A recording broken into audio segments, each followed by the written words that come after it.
जय हिंद। तो आइए आज हम लोग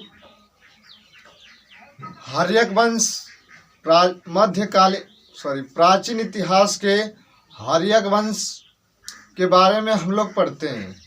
हर्यक वंश के बारे में हम लोग समझते हैं और हम लोग कुछ हर्यक वंश से जो है कि हम लोग कुछ सीखते हैं। तो आइए हम लोग स्टार्ट करते हैं। हर्यक वंश जो है कि हर्यक वंश को ही कहा जाता है आपका पितृहंता वंश। पितृहंता वंश क्यों कहा जाता है? क्योंकि यह जो है कि ऐसा वंश था कि जो कि अपने पिता की ही हत्या, इस वंश में बताया गया है कि वह लोग अपने पिता की ही हत्या करते हैं गद्दी के लिए, यानी कि राज गद्दी के लिए वह जो है कि अपने पिता की ही हत्या करते जाते हैं। तो इसलिए इस वंश को कह दिया गया है कि पितृहंता वंश। समझ में आ गया? तो आगे बढ़ते हैं हम लोग। तो देखिए इसमें जो है कि पितृहंता वंश जो कि इसका जो समय है 544 से लेकर 412 BC ईसा पूर्व तक। ठीक है। तो देखिए ये पितृहंता वंश है। पितृहंता वंश संस्थापक पूछा जाए, इस वंश का जो है कि संस्थापक किसे कहा जाता है? जैसे बौद्ध धर्म, जैन धर्म के संस्थापक लोधी वंश, खिलजी वंश, ये सब जितने वंश थे, इन वंश के कोई ना कोई संस्थापक रहा होगा। तो इस वंश का जो संस्थापक है आपका बिंबिसार है। समझ में आ गया? तो इस वंश का जो संस्थापक है, हर्यक वंश का जो संस्थापक था वह बिंबिसार था। इस वंश का जो संस्थापक था आपका, कह सकते हैं कि संस्थापक जो था आपका बिंबिसार था। संस्थापक जो था आपका बिंबिसार था। तो इसमें हम लोग देखेंगे बिंबिसार जो था कितने समय तक शासन किया था आपका बिंबिसार। तो आइए देखते हैं हम लोग। बिंबिसार का जो समय है आपका 544 BC से आपका 492 BC। तो इतना जो समय है आपका बिंबिसार का है। ठीक है।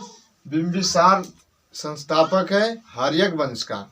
हर्यक वंश का तो देखिए बिंबिसार जो है कि बिंबिसार, इसका पुत्र जो था अजातशत्रु। तो इसका पुत्र था अजातशत्रु। ठीक है। पुत्र जो था इसका अजातशत्रु। अजातशत्रु इसका ही पुत्र था अजातशत्रु। ठीक है। बिंबिसार का ही पुत्र था अजातशत्रु। अजातशत्रु के पिता बिंबिसार, बिंबिसार के पुत्र अजातशत्रु, और अजातशत्रु का पुत्र था आपका उदयन, और उदयन का पिता था अजातशत्रु। तो बिंबिसार की हत्या अजातशत्रु करेगा, अजातशत्रु की हत्या उदयन करेगा। ठीक है। तो ऐसा वंश है कि जो कि अपने पिता की ही हत्या करते हैं।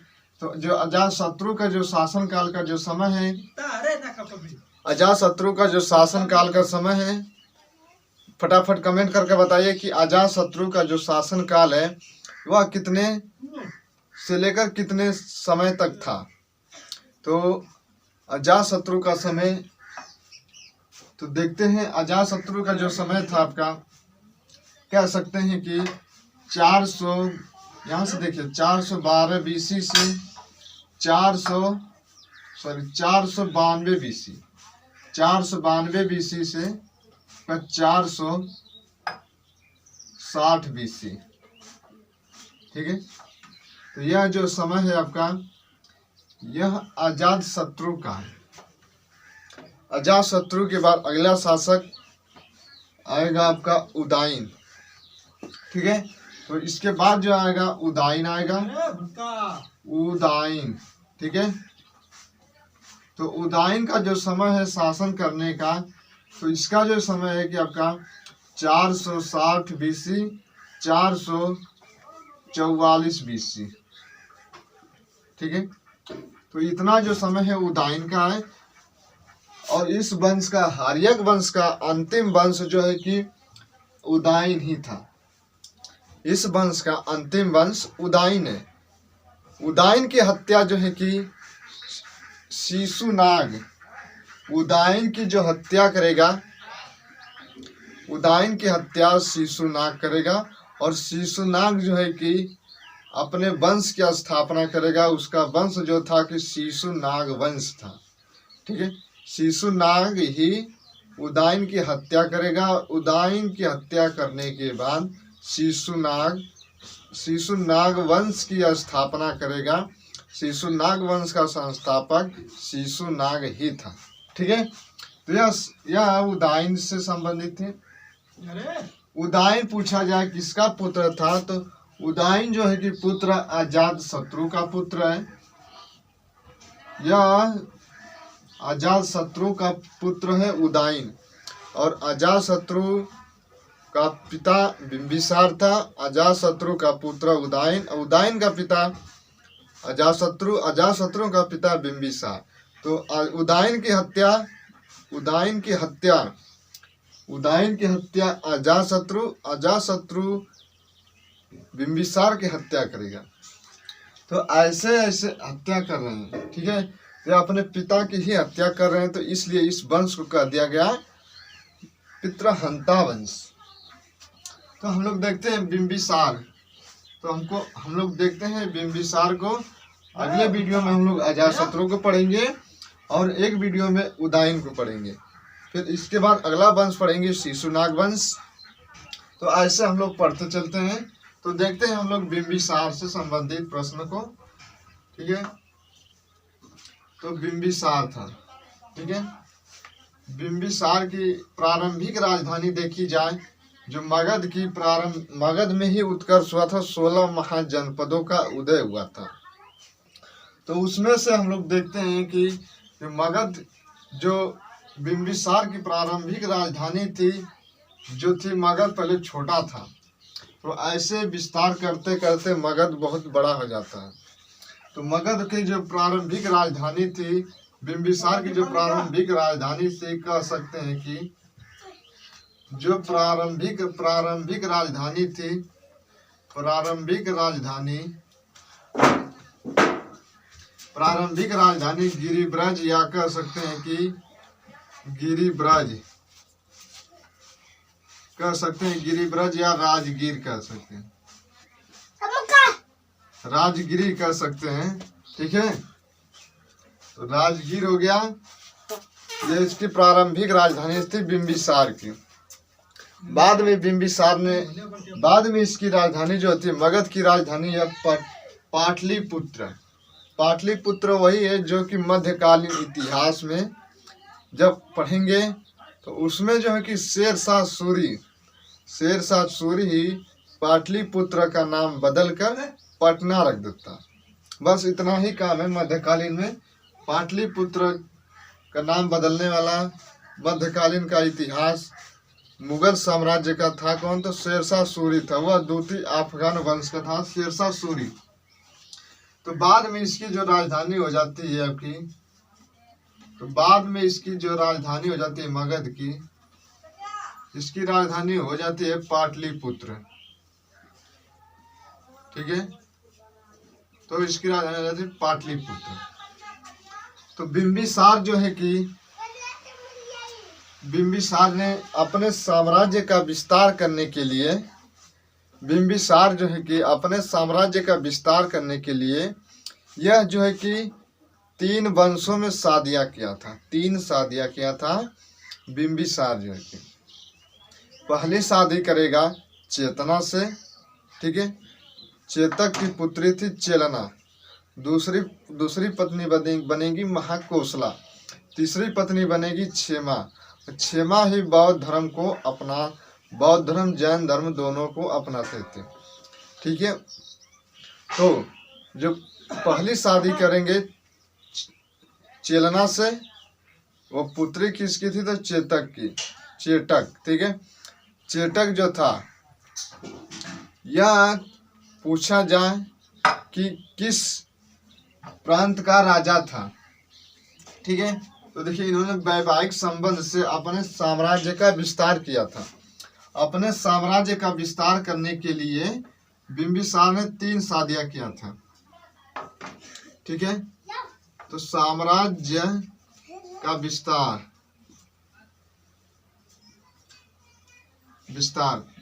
3 वैवाहिक संबंध अपनाया था। 3 वैवाहिक संबंध को अपनाया था। 3 वैवाहिक संबंध में ये पहली शादी करेगा, अब क्या करेगा, जो कि चेतक की पुत्री थी लिच्छवी गणराज। ठीक है, तो करेगा लिच्छवी गणराज में। यहाँ का जो शासक था लिच्छवी गणराज का शासक चेटक की पुत्री थी चेलना। ठीक है, तो यहाँ का जो शासक था चेटक, इसकी जो पुत्री थी चेलना, तो चेलना से विवाह किया था। पहली शादी लिच्छवी गणराज में चेलना से शादी किया था। चेटक की वह पुत्री थी। ठीक है, दूसरी जो शादी करेगी आपकी, दूसरी शादी जो है कि कौशल नरेश प्रसेनजीत की बहन थी महाकौशला। ठीक है, तो कौशल नरेश, ठीक है, कौशल नरेश प्रसेनजीत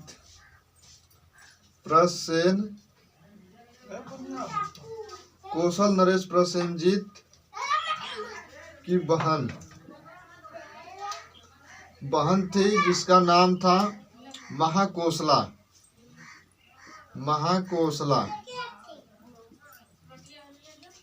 यह जो है कि नरेश प्रसेनजीत, यह कहाँ का शासक था, तो नरेश प्रसेनजीत जो है कि यह जो है कि अवंती का शासक था। अवंती का शासक था नरेश प्रसेनजीत। ठीक है, तो नरेश प्रसेनजीत यह जो है कि अवंती का शासक था। ठीक है, महाकौशला, ठीक है, अवंती का शासक था। अवंती का, ठीक है, तो यह जो है कि शासक कहाँ का था, तो पूछा जाए, शासक जो था आपका अवंती।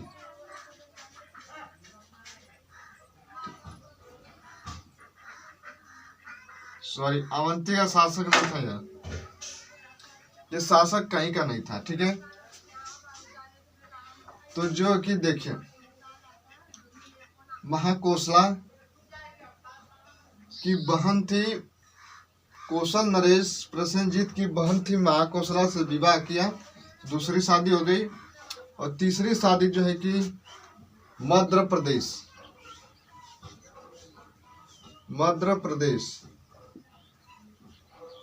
कुरु के समीप वाला क्षेत्र है, कुरु के समीप यह क्षेत्र है मध्य प्रदेश। यहाँ की जो थी आपकी छेलना जो है कि क्षेमा,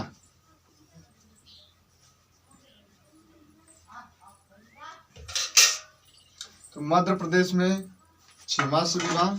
और कौशल नरेश प्रसेनजीत की बहन थी महाकौशला, और लिच्छवी गणराज के चेतक की पुत्री थी चेलना।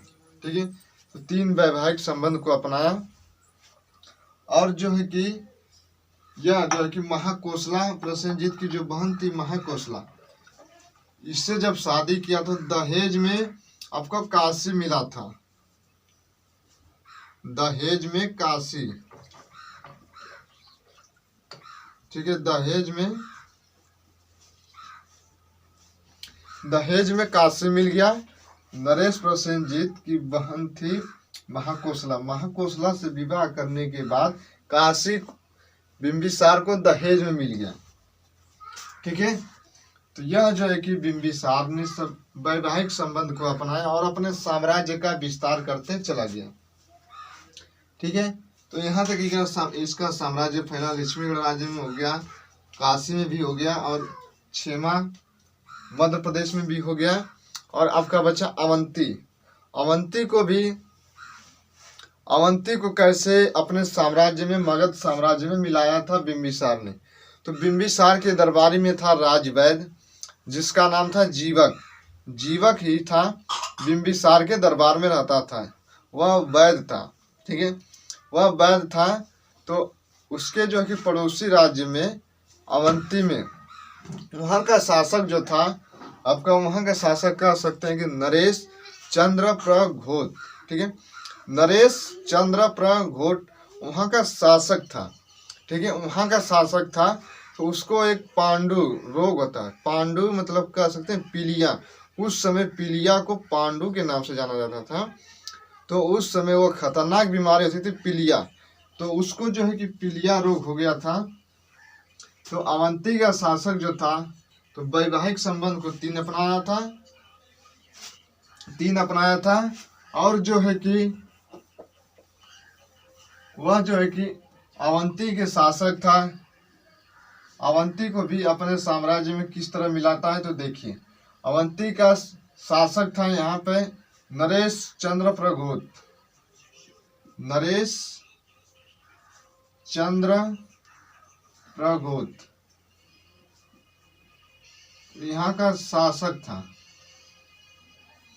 अवंती का शासक नरेश चंद्र प्रघोत था। इसको एक बीमारी हुई थी, इसको हो गया था पीलिया रोग कह सकते। उस समय पांडु के नाम से जाना जाता था पीलिया। उस समय खतरनाक बीमारी थी, जानलेवा बीमारी थी। यहाँ के जो अवंती के शासक के अंदर में जो रहते थे लोग, उसके अधिकारी लोग, तो वह लोग बोले कि अब आपका इलाज नहीं हो सकता, अब आपका बचना नामुमकिन है। ठीक है, तो आप सीट खाली करिए, अगला कोई आकर बैठेगा। तो उन्होंने तो इसकी खबर जो है कि इसके बीमारी की खबर नरेश चंद्र प्रघोत पीलिया की बीमारी की खबर जो है कि बिंबिसार तक किसी तरह पहुंची। बिंबिसार तक जब पहुंची तो बिंबिसार के ही दरबार में था राजवैद जीवक जो है कि अपने जीवक को भेजे बिंबिसार ने, बोला कि जाइए हमारे पड़ोसी जो प्रांत थे नरेश चंद्र प्रघोत जो अवंती का शासक है, वहाँ पे उसकी एक बीमारी हो गई पीलिया, आप जाइए उसका इलाज करिए और वो ठीक हो जाते हैं तो अच्छी बात है। तो गए, इलाज भी किए, और इलाज करने के बाद चंद्र प्रघोत ठीक हो जाता है और मगध साम्राज्य को कहता है कि महाराज अब आप मगध साम्राज्य में हमारे अवंती को भी मिला लिए। तो मगध जो है कि बढ़ता चला गया। मगध पहले छोटा था, बाद में मिल गया आपका अवंती, तो मगध का विस्तार हो गया इतना। ठीक है, तो मगध का विस्तार हो गया इतना। मगध देखिए, जो अवंती था, ठीक है, जो अवंती था, यह अवंती जो था मालवा मध्य प्रदेश का क्षेत्र है। ठीक है, मालवा क्षेत्र मध्य प्रदेश में पड़ता है आपका अवंती जो है कि भारत का अगर मैप देखेंगे तो आप पश्चिम साइड में, ठीक है, भारत का जब मैप देखेंगे हम लोग तो इधर पश्चिम साइड में आपका अवंती था। ठीक है, मालवा मध्य प्रदेश में अवंती था। तो अवंती जब मध्य प्रदेश में आप प्रवेश करेंगे तो अवंती जो है कि दो भागों में बटा था। अवंती जो है कि दो भागों में बटा था। जब आप यह जो स्थान है मालवा एमपी मध्य प्रदेश में जब आप प्रवेश करेंगे तो अवंती जो था यह दो भागों में बटा था। आपका अवंती, उत्तरी अवंती और दक्षिणी अवंती। तो उत्तरी अवंती यह दो भागों में बटा था। तो उत्तरी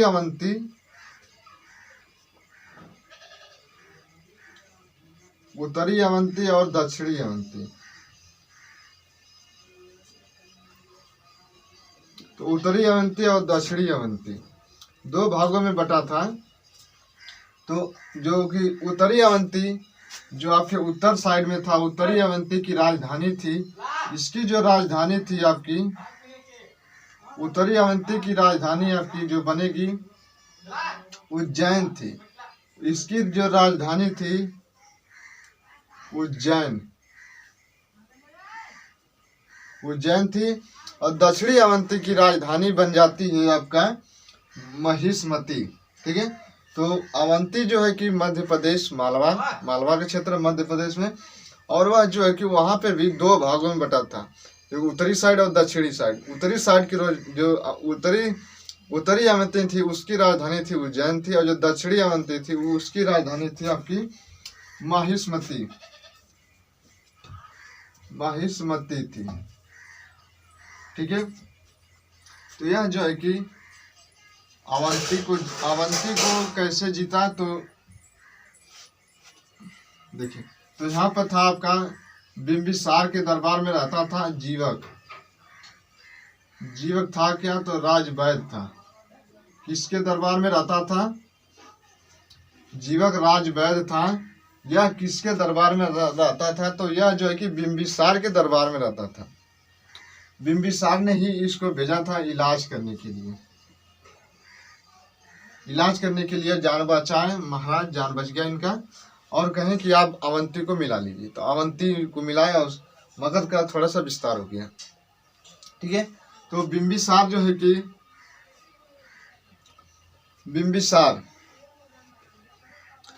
बिंबिसार ने एक राजगीर नामक एक नदीन नगर की स्थापना किया था। तो पूछा जाए एग्जाम में कि नदीन नगर की स्थापना किसने की, तो नदीन नगर की स्थापना जो करने वाला है बिंबिसार था। तो नदीन नगर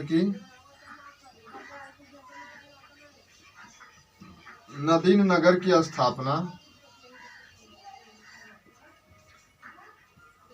स्थापना बिंबिसार ने की थी।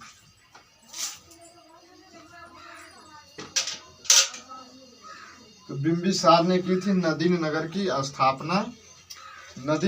स्थापना बिंबिसार ने की थी।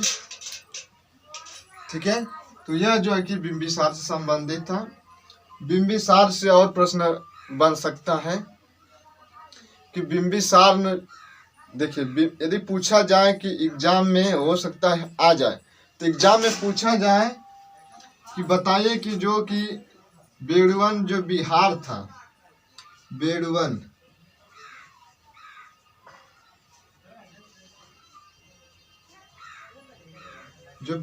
बिहार था, इसको दान देने वाला कौन था? तो बेड़वन बिहार दान में देने वाला था बिंबिसार ने जो कि बेड़वन बिहार दान में दिया था। यह दान कहाँ पे देता है? तो जब बुद्ध जी उर्वेला से राजगिरी में जब प्रवेश करते हैं, तो राजगिरी में ही तो इसकी राजधानी थी बिंबिसार की। राजगिरी में ही बिंबिसार की राजधानी थी। तो उनके राजधानी में बुद्ध जी प्रवेश करते हैं, उर्वेला से आते हैं तब गिरिब्रज में जाते हैं। तो वहाँ पर उनका स्वागत करता है बिंबिसार ने उसी समय बेड़वन बिहार दान में दिया। कहले कि लीजिए महाराज, आप जो है कि इसका और जो है कि आप यहाँ पे जो भी खोलना चाहते हैं आप खोलिए। बुद्ध जी को इन्होंने दिया। ठीक है, तो और देखिए, वहीं पे राजगीर में ही उनके 4 शिष्य बनते हैं। राजगीर में ही गौतम बुद्ध के शिष्य बने 4, सारीपुत्र, मोदगलायन, और आपके उपाली और आपके अजातशत्रु। ये 4 शिष्य बने आपके राजगीर में ही, जब उर्वेला से लौट रहे थे। तब वहां आने के बाद क्या हुआ? ठीक है, तो अगला शासक जो बनेगा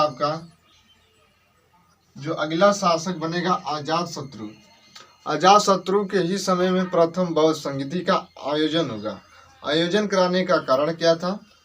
जब उनकी मृत्यु हो जाती है 483 ईसा पूर्व में, गौतम बुद्ध की मृत्यु हो जाती है, तो यह जो है कि संगीति कराना, प्रथम संगीति कराना अत्यंत जरूरी हो गया था। उसका अध्यक्ष जो था महाकश्यप बनेगा और शासक रहेगा अजातशत्रु का। स्थान पूछा जाए तो राजगीर में होगा। और प्रथम बौद्ध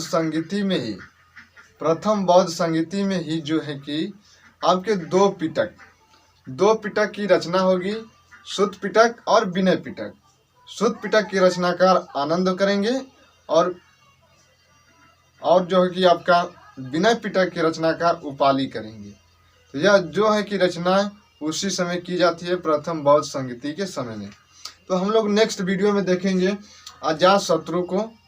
ठीक है, तब तक के लिए इतना ही। मिलेंगे हम लोग अगले नेक्स्ट वीडियो में। तब तक के लिए जय हिंद, जय भारत।